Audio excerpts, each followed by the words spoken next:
স্ত্রীকে সম্মান করতে না পারলে বিয়ে করবেন না, শুধুমাত্র দুটো ভাতের জন্য সে তার বাবা মাকে ছেড়ে আসেনি।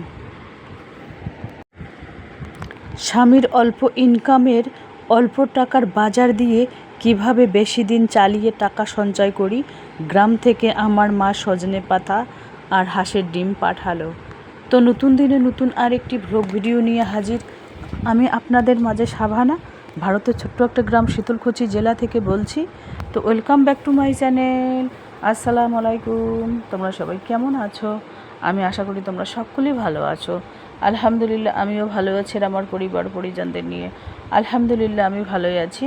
আর আমার প্রাণপ্রিয় কলিজা আপু ভাইয়েরা তোমরা সবাই কেমন আছো? আমি আশা করি তোমরা সকলে ভালো আছো। তো বরাবরের মতন ব্লগটা আমি শুরুই করে দিলাম। স্বামীর অল্প ইনকামের অল্প টাকার বাজার দিয়ে কিভাবে বেশি দিন চালিয়ে টাকা সঞ্চয় করি, গ্রাম থেকে আমার মা সজনে পাতা পাঠালো আর হাঁসের ডিম পাঠালো। আলহামদুলিল্লাহ সেই ব্লগ তোমাদের কাছে আমি শেয়ার করব। দেখুন, আমরা যেহেতু গ্রামের গরিব মধ্যবিত্ত পরিবারের, তো আমাদের হিসাব করেই কিন্তু বাজারটা করতে হবে। হিসাব করে যদি আমরা বাজার খরচ করি তাহলে কিন্তু মাসের শেষে আমাদের টাকা নিয়ে হিমশিম খেতে হয় না, যে খরচ করব কি দিয়ে সেটা নিয়ে ভাবতে হয় না, একদমই বিলকুল ভাবতে হয় না।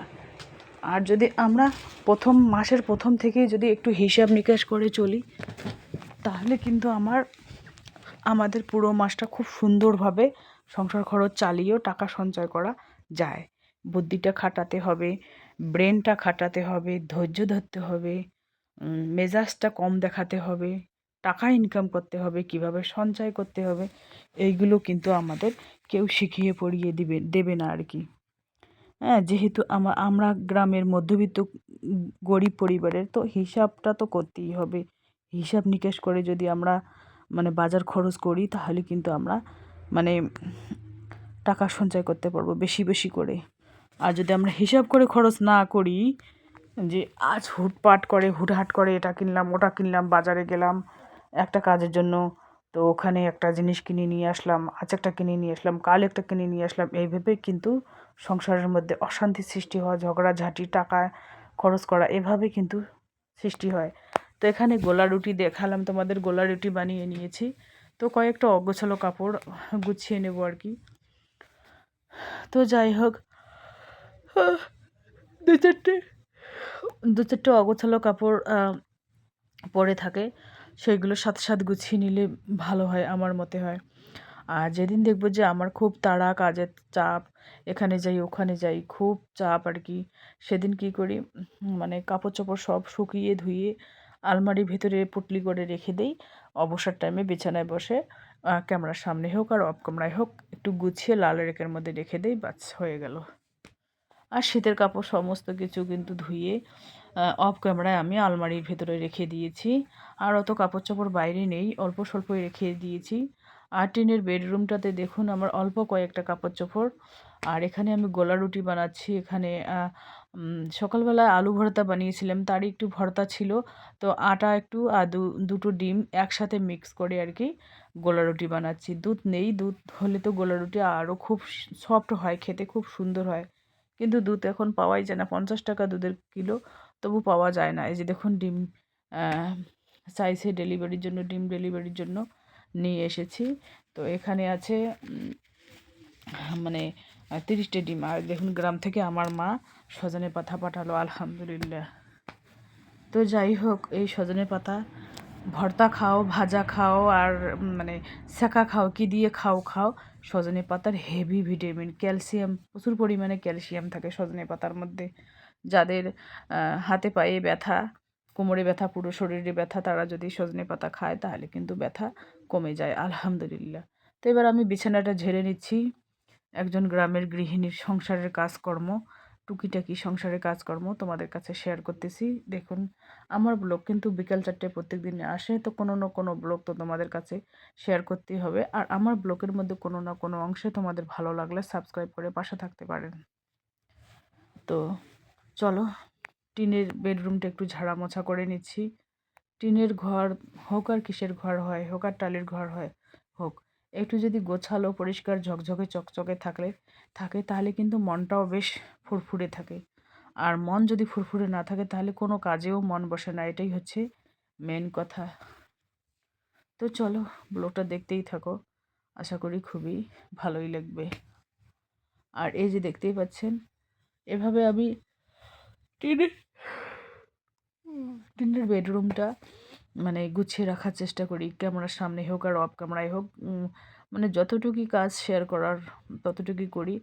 আর ছোট বাচ্চাগুলো যেগুলো নিয়ে এসেছি মুরগিদের, তার মধ্যে 135টার মধ্যে মানে 6টা বাচ্চা মারা গেছে। আর বাদবাকিগুলো আছে, জানি না কটা থাকবে কটা না থাকবে, সেটা উপরওয়ালাই জানে আর কি। আমি কিন্তু কেনা খাবারই খাওয়াচ্ছি আর কি, মুরগির বাচ্চাদের কেনা খাবারই খাওয়াচ্ছি। আর ডিমের মুরগি যেগুলো বড় আছে আমার 18টা, তো সেগুলোকে আমিও আবার মানে কেনা খাবার খাওয়াচ্ছি। আলহামদুলিল্লাহ এখন ডিম দিচ্ছে ভালো, খুব সুন্দর ডিম দিচ্ছে আর কি। হ্যাঁ, তো যাই হোক, আশা আছে আমার ডিমের মুরগি এই বাচ্চাগুলোকে বড় করব, এগুলোকে আমি ডিমের মুরগি বানাবো যখনই আর কি। মানে বড় সাইজের হবে তখন মানে 4 মাস 4 মাস পালতে হবে। 4 মাস পর আমি 4 মাসের আগেই 3 মাস যখন হবে তখন আমি আর কি ডিমের ফিড খাওয়াবো। ডিমের ফিড খাওয়ালে কিন্তু ওরা ডিম পারবে, ডিমের মুরগি বানাবো আর কি। তো যাই হোক, আমার জায়গা কম, জায়গা যদি বেশি থাকতো তাহলে কিন্তু আমি 500-500 হাজার ডিমের মুরগি রেখে দিতাম, কিন্তু জায়গার অভাবে কিন্তু হচ্ছে না, এটাই হচ্ছে মেন কথা। তো এবার আমি টেবিলটা, সাদামাটা টেবিলটা একটু গুছিয়ে নিচ্ছি। মানে এখানে ওখানে ছড়িয়ে ছিটিয়ে এটা ওটা আছে, একটু মোছামুছি করলে বেশ ভালোই হয়।